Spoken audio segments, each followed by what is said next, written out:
morning and welcome to WSRH News, your leading source for news at Seminole Ridge High. I'm Tyler Berryhill. And I'm Luke Newzola. Today is Thursday, March 7th. We got a lot to tell you about this morning, but first today's top story.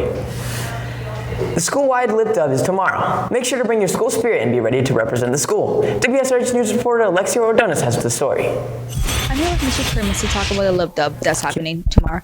So, what's the schedule for tomorrow? So tomorrow, it's going to be an elongated second hour. So kids are going to be in class for first period up until about 8:10. Then from 8:10 to 8:16, class change. You go to your second hour. And then during second, around 8:20, we're going to do like a giant dismissal for everyone who's involved in the Lip Dub. Second hour is going to be like super long. So according to the schedule, it's going to last until about 11:22. And then after that, there's no period 3 or 4, but you'll have 5, 6, and 7. How many different parts will there be during the Lip Dub? There's going to be multiple parts filmed, specifically parts 1, 3, and 4. We already did a pre-film for part 2 that took place, I believe, last week. So we're just going to be doing parts 1, 3, and 4. How many times will we reshoot the parts? It entirely depends upon how good the kids are. So I know we typically do about like 3 reshoots, but it just depends. If we get a really good take, if we're like, that's it, we're good, then it could be 1, it could be 5. It just depends on like how good the kids are and how like on point everything is. What should students wear for tomorrow? Just deck yourselves out. All school spirit, if you have anything. Seniors, definitely wear your senior shirts if you have them. If not, you can always buy them from Miss Vasilati in Upstairs 6. If you're in a sports team, wear your sports attire. We want people to just like deck down as much school spirit as possible. And who can participate tomorrow? Really, anybody can, so long as you got the grades, so long as your teachers let you out. If you're in a club, if you're a sport organization, if you're even with like a class and like your teacher says, I want to have you guys in the Lip Dub in the background, we encourage like anyone to come out if possible. Well, that's it for WSRH News. I'm Alexia Ordonis. Today, our dance program is hosting a show in the auditorium at 6 p.m. Come on out and support them. Listen up, juniors and seniors. Prom is right around the corner. Please make sure to get your contract signed in order to get your tickets. Attention all juniors and seniors. Today, Herf Jones will be on campus during both lunches accepting final payments for class rings and taking orders for cap and gown and or graduation announcements. The cost for caps and gowns are $71. Seniors, you must order your cap and gowns from Herf Jones if you are planning to participate in the graduation ceremony on May 23rd. Interested in learning how to tumble or you need to brush up your skills? Come out to Cheers tumbling clinics to work in on your tumbling. Work on your skills and to learn technique. They're on Saturday, March 16th and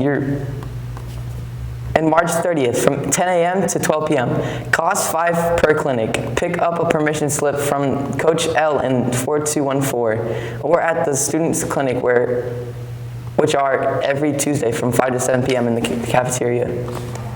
Helping the homeless has been hard at work, making sandwiches and collecting supplies. Let's go to WSRH News reporter Natalia Cruz for the story. Good morning. I'm here with Ms. Baker, and here's about the Homeless Club. When is your next meeting?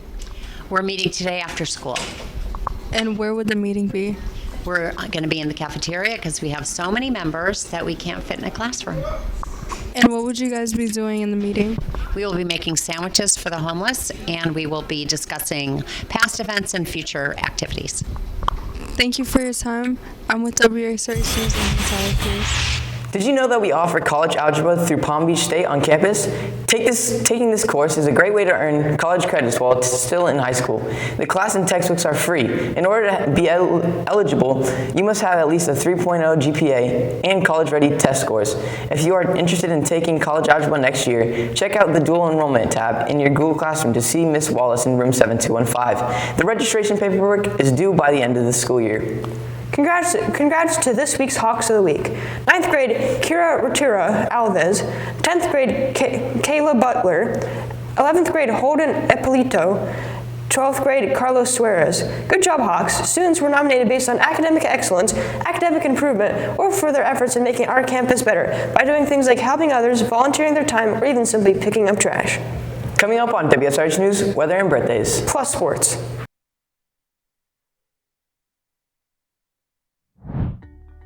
We're here today to talk about the new fast reading test. Did you know that the fast reading test this year is adaptive? What does that mean? It's a test where questions are selected by an algorithm that adjusts the performance of the student based on how students answer previous questions, not only on the test that they're currently taking, but also tests that they've taken in the past. It's kind of like how social media finds what we like and sends us suggestions based on what we clicked on. The tests are cumulative, so they build upon each other, and as you take one test, it impacts what happens on the next test. That didn't happen with the FSA. Wait, so diagnostics were only used for my teachers to track my data and help me improve before the big test in April? Right, so this year, instead of having diagnostic tests, we take Progress Monitoring 1 and 2, also known as PM1 and PM2. They monitor and adjust the kinds of passages and the difficulty level of the questions we answer as we take each assessment. Hang on a second. So now we have to be careful when we take PM1 and PM2 before PM3 in April? Yeah, because PM3 is a result of how we did on PM1 and PM2. That explains why they call it progress monitoring. They are literally monitoring our progress as we take these assessments throughout the school year. Each one counts towards our final reading level. So, how is this going to work? In September, every kid in the district takes PM1. The first question we all get is a mid-level difficulty question. From there, the test adjusts to our each individual ability levels. In January, when we see PM2, that first question will be based on how we did in PM1. So, if each test matters, how do I tackle all these PMs to get the best possible score at the end of the year? Well, remember, how a student responds to a test question informs the algorithm on whether they need a more or less challenging question next. Wait, if I purposely guess so I can get less challenging questions, can I still pass with less effort? No, if you're doing that, you're putting yourself at risk to be a level 1 or 2 because your score isn't determined on how many questions you get right. It's based on the level of difficulty of questions that you get right. It's possible that every kid taking this test will see different passages and different questions. One kid could even get fewer questions than the other kid taking the same exact test. Oh, what I used to do is open my test and click through the entire thing, just so I could see all the passages and all the questions. Can I not do that anymore? No, you can't look at the entire test anymore because without answering any questions, you can only see the first section. And then if you randomly guess just to see the entire test, the test algorithm will give you lower level questions, which could end up giving you a low score right away. So I need to actually answer the questions the best I can in the first section? Yeah, and it'll determine what passages and the types of questions you get next. So different kids might see different passages and different questions? Exactly. All right, so what should we do? This isn't like the FAST math test or even an EOC. Instead of looking at the entire thing, we should pretend each passage is its own mini reading test. We should fully focus on each passage set and not move forward until the next one, until we answer all of the questions in just that set. Wait, so what if I'm not sure of some of my answers? Can I guess? Can I skip? What if I run out of time? No, you can't skip actually. In fact, answer every question, making the best choice you can. If you get that question wrong, the algorithm is already trying to figure out what type of questions to give you for the next section. You can always flag a question if you're not sure to review it later. Flagging and reviewing can help improve our score in the end. And we don't have to worry about timing. We all get extra time if we need it. Hang on a sec. Now I'm worried. If I start PM1 at a lower level and I don't know it's at a lower level, am I doomed to stay at a lower level? No, that's not how it works.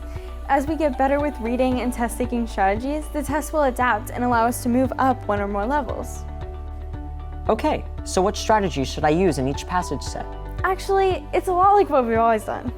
For each passage set, we can keep using strategies that have always worked for us. Things like previewing questions, summarizing paragraphs, noting keywords in questions and answers, supporting answers with text evidence, process of elimination, and actively using highlighter and strikeout tools in the testing platform. Is there a way to do some sort of practice test so I can preview the overall format and tools? Yes, you can go to the FAST website, flfast.org, to take a practice test for the subject area. You'll want to click on the FAST tile, then Students and Families, and then take a sample test for FAST 3 through 10. Additionally, students that require accommodations like text-to-speech or oral presentation are strongly encouraged to do the practice test. However, this can only be done at school and on a secure browser. Additionally, remember that this is not a practice like prep test, but more of a way of providing students to be familiar with the tools, flag questions for review, and sample the types of questions that they'll see on the test. We certainly hope that this information provides a bit of clarity to our new testing format. As with all tests, be sure to get a good night's sleep, eat a hearty breakfast, and be ready to put your best foot forward on the day of the test. Good luck, everyone!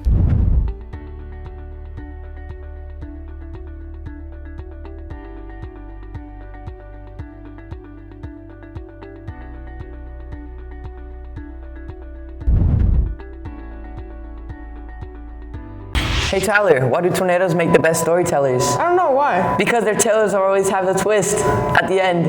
Let's go to WSRH meteorologist Matthew. Good morning, Hawks. For today's forecast, we have a high of 83 and a low of 68 with light rain.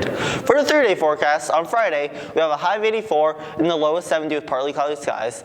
On Saturday, we have a high of 88 and low of 70 with mostly cloudy skies. And on Sunday, we have a high of 88 and the low of 62 with showers. That's it for WSRH weather. I'm Matthew Beerslow.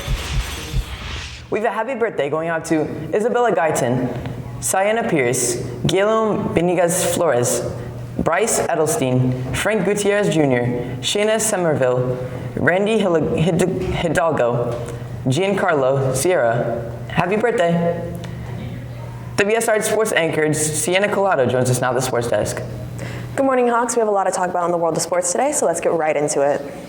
Our boys volleyball team took on Olympic Heights last night and came out with a win. WSRH sports reporter Caleb Goss has more on the results of the game. Last night, our boys volleyball team went up against Olympic Heights. I'm here with Coach Barnwell to find out how they did. So, Mr. Barnwell, what was the score? In the first set, it was 25-12. Second set is 25-15, and then the third set was 25-10. So, who were your best players?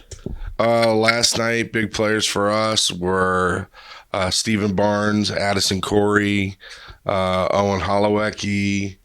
We had a lot of good players step up last night and really show themselves. Who are you going up against next? Tonight at home, we have John I. Leonard High School. So hopefully everybody can come on out and watch what we feel is one of the best volleyball teams in the state. That's it for WSRH Sports. I'm Caleb Goss. Taking a look at today's sports calendar, girls and boys tennis team takes on Royal Palm at Royal Palm starting at 4 p.m. Boys volleyball takes on John I. Leonard at home. JV starts at 6 and varsity at 7. Softball plays Suncoast at Suncoast at 6:30. Girls lacrosse plays Garcia at 5 p.m. Boys weightlifting has a match against Royal Palm at home starting at 4. Baseball takes on Boca at home starting at 6. And beach volleyball plays Royal Palm at La Mancha Park beginning at 3:30. Good luck, Hawks. Well, that's it for WSRH Sports. I'm Sienna Collado.